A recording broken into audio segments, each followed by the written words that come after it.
Today is Thursday, 4th of December. We're here in the court in Leeuwarden, where we're following the case of the Dutch state against the Dutch lawyer Arno van Kessel. Together with him, there were two other suspects in the court, so to say. I'm here with Rico Brouwer from Potkaars. Actually, we're here together. My name is Djamila, and we've both been in the room with the video link to the real courtroom. And we've seen a remarkable defense of three lawyers for three of the suspects. Rico, do you want to say what your impressions were? We're only halfway through the day, so I thought we were going to break for lunch. I'm going to ask you a question, but we're not allowed to go out. Just to give you an impression of where we are. There's a big fence, police officers, and say you can leave, but you can't come back. So we're not allowed to get lunch. It's a criminal case. There were actually four lawyers. One of the suspects had two lawyers. And then after lunch, although we're not going to lunch, there's going to be two other suspects also. So it's a combined case of five. In the Netherlands, so these guys have not been convicted. They're awaiting trial. So it's just an investigative period. And in the Netherlands, every 6 weeks, you have to have another pro forma hearing to see if detention can be extended. Yeah, it's important to say that they haven't been tried, they haven't been accused, and they have been imprisoned since the 11th of June in a terrorist section of our most strict and severest prison in the south of Holland. So what was argued that the case was very thin, and they were already detained a long time. Now it's been a half a year, and what was argued here by the lawyers is that nothing much had changed. So the case wasn't extended by the public prosecutor. And what I found remarkable is that nothing had changed, but the amount of pages to their dossiers had tripled in the case of lawyer van Kessel. They have added 600 pages to his file, repeating the same things three times. Just saying exactly the same. There's no new information. Exactly. Yeah. Yeah, so that. What was also argued was the conditions of these suspects. Personal conditions. Personal conditions. They're losing their company, their livelihood. I mean, these are self-employed people that have not been able to do their job for the last 6 months, and are now facing bankruptcy, breaking up of families, children that get harassed on the square in front of their schools, for their father being a terrorist. Yeah, they're accused of being part of an anti-institutional organization, which implies terrorism. And all three of the so-called suspects have argued that there is neither an organization nor is there any planning. And leading in all this is one conversation in a car that was tapped or taped or whatever. It's on the 6th of May. And that sort of declares them, says that they are in an organization. Well, yeah, that justifies them being detained for 6 months and the investigation to be prolonged. Now, I don't know the precise English wordings of these legal entities, but the police judge, the rechtercommissaris in this investigative judge, he's still sitting apparently on evidence.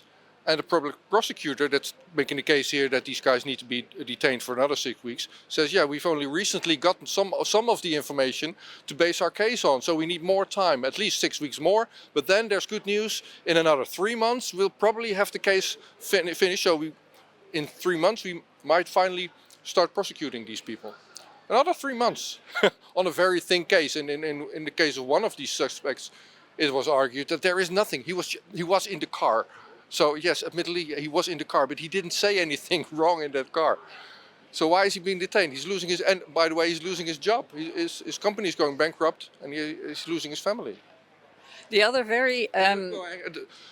These people are being tortured in this prison regime, and they feel very unsafe. One of them argued that, this is the case, I am very unsafe, but if you make me go to a less heavy regime in between criminals, I'd rather be in isolation maybe. This is psychological torture. That's what. He was in an isolation part of the terrorist department. They offered him to go to a more open space of that same terrorist department. He didn't want to go, but they then talked him into it, where he is now. But he is not getting any help. So he, for example, he lost a crown. Well, they can't help him because he's in pretrial detention, and then you don't get those services. He needs an operation. He is not getting a specialist to look at him. He gets psychologists, but so far he's had 3 talks with 3 different psychologists, and they only listen. They don't offer anything. And the thing is, yeah, you're supposed to be innocent until proven guilty. Now they are not being tried just yet. They can't even defend themselves because they're not being prosecuted yet right now. It's just all pre-crime investigation. Normally you would be able to await trial in freedom. That's what's at stake here. We're only halfway through. I feel the guy on the left, his detention has to stop. He was only in the car. There was nothing else. And the other ones, and that's what the court session started with, gas masks were found at his home. Well, we're both journalists. We're reporting on demonstrations. If I had I do not have a gas mask, but if I could have one, I would bring one as a journalist for the tear gas and stuff against demonstrators. And it's not illegal to have one of those. Well, the story is much more absurd. This guy had bought 2 army chests from a dump, from an army dump, and he liked the chest. He wanted one in his living room and one in the room for his daughter. But the guy selling the chest wanted to sell them with content because he just wanted to get rid of the stuff. In one of them were the gas masks that he then put in the attic. Never used them. I mean, he wanted the chests, and now he's accused of having gas masks and therefore being a member of a terrorist organization. But what was also interesting in his case, or astounding, is that a lot of the sentences that are dodgy, so they take a couple of sentences that people said and then said, see, that proves that you had bad intentions. Apparently, those same sentences are attributed to different suspects, exactly the same sentence, although they were said once. What they are also doing is saying, you possess this stuff, you possess gas masks, and because you're associated with so-and-so, in effect, they also possess the same stuff. So they say the same things and they possess the same stuff. It all makes up this evidence. It is, I mean, they need to be in an organization to do this. I mean, how do you say it? The public prosecutor is creating an organization to build this case.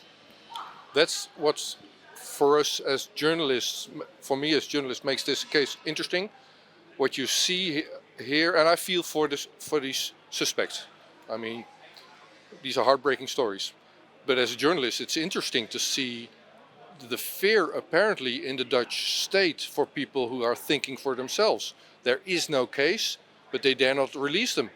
I don't even think it's an example being set with these people, but it's just they fear people thinking for themselves more than anything. Well, I think it all comes back to the case that Arno van Kessel was doing against Bill Gates and all the politicians, because he had a very powerful plea for himself. He had a very powerful statement. He said already in the beginning of Corona, he felt something was going wrong because legally what happened was not all right. And so he started investigating things. He also had clients come to him for help, people who were not only injured by the jabs, but beforehand by the measures done for Corona. So he then started to build a case. And because that was so much work and because of the severity of things, he had already planned with his wife, he told us today, to retire early. And they would put a lot of their energy into doing this case, but in the same time, they were preparing to move abroad. So they had already sold their house, they had everything packed up in boxes, they had traveled a lot to find the spot that they wanted to move to. And so he wanted to do this case and then go. And it is exactly this case that they needed something, is my interpretation. They needed something to jail him or to get him, just like they did with Fumich, just like they do with many people. And the other people in the car are just very unlucky To have been in the to have been in a car, but they are building a case just around this one car drive. And they're also saying, yeah, you had planned to blow up NATO when there was a NATO summit here. But what we now learned from one of the lawyers is that the sound recording that they have started with the news on the radio in the car. And we all know there was a NATO summit in the Netherlands. So and the news reported on the NATO summit. And so therefore they talked about the NATO summit. what you do when you're in a car. You reflect on the news that you hear, oh, there's a NATO summit. That was big news in the Netherlands. It cost us loads of money. And it was another kind of lockdown for the people right next to the NATO summit. But anyway, it's all this. It's a very strange case, and I'm very glad to say that all lawyers were strong. I found they were all, I think, equally astounded about the working way of the public prosecutor. And what you said, the mere fact that the investigative judge still hasn't passed on all the stuff, or that's what they claim.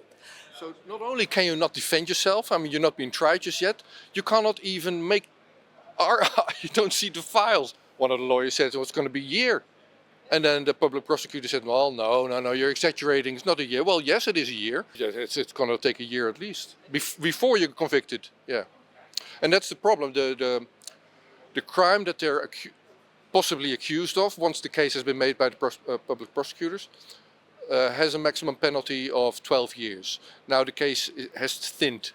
So the possible crime that they're possibly being prosecuted from, but you can't even spell it out, is carried a maximum sentence of 12 years. Well, that is off the table. That's what was argued by the lawyers. It's not a 12-year crime anymore. It's a reduced crime. And then 6 months in pre-detention just to await your trial is way too much, because you're never going to be convicted to a 6 months prison time.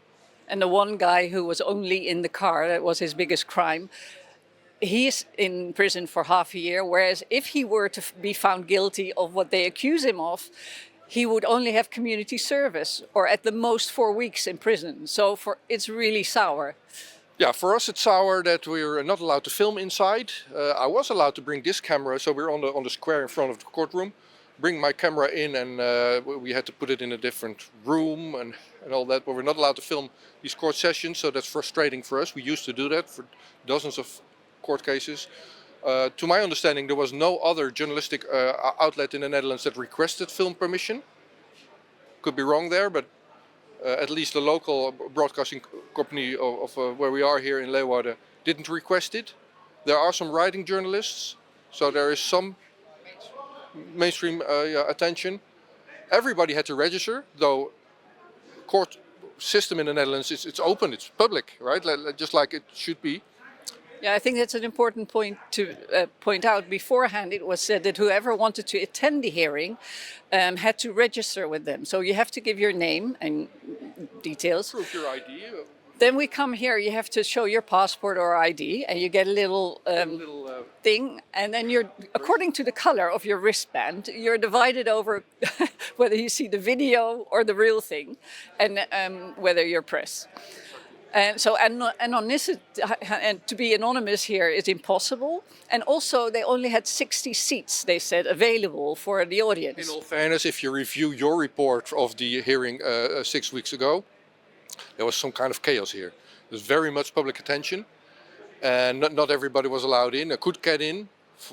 Yeah, that was for lack of their organization. But today there's all fences, and you had to pre-register. But the courtrooms were half empty.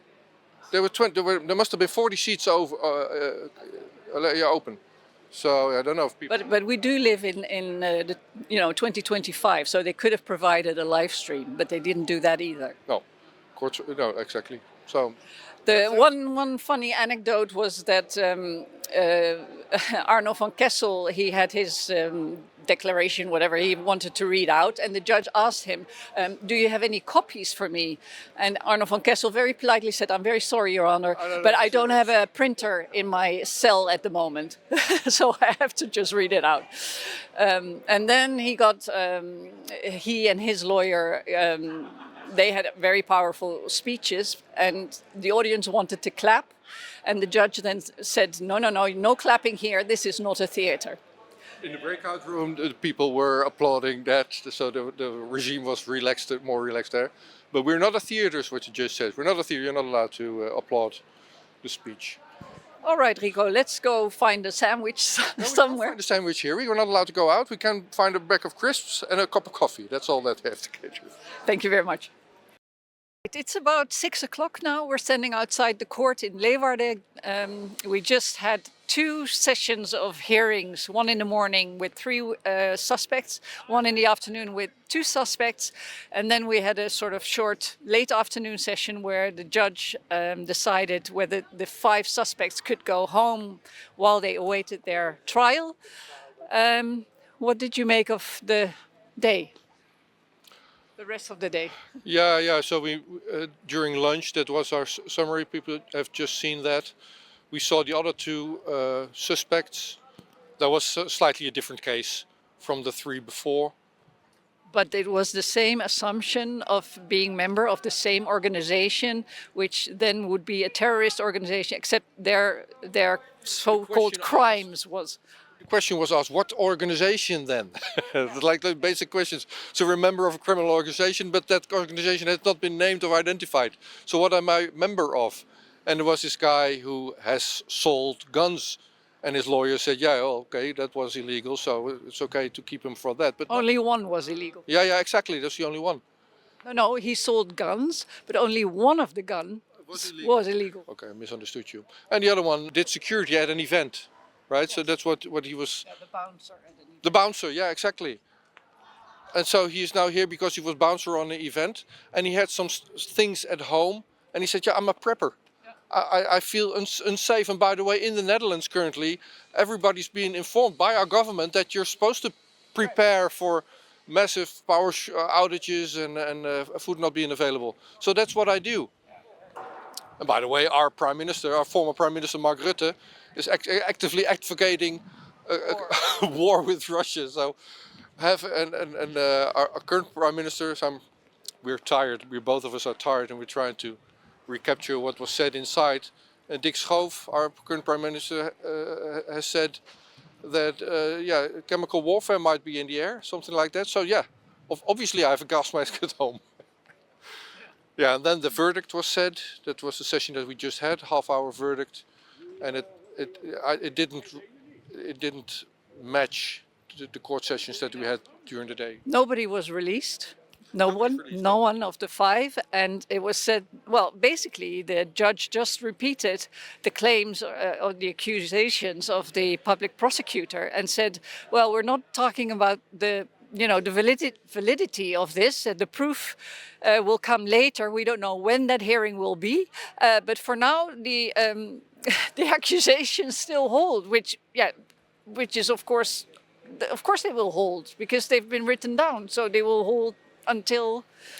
The point was made today that nothing would change when these people would await their trial in freedom. Innocent until proven guilty. So what's the problem then? The judge said they are going to remain in prison until February 20th. That's the plan at least. But we will have an investigation if they might be released then to await trial. So. And one of the suspects already had an investigation. There was already a report, and his lawyer had said there's no need for an additional report, but the judge ordered an additional report. Yeah.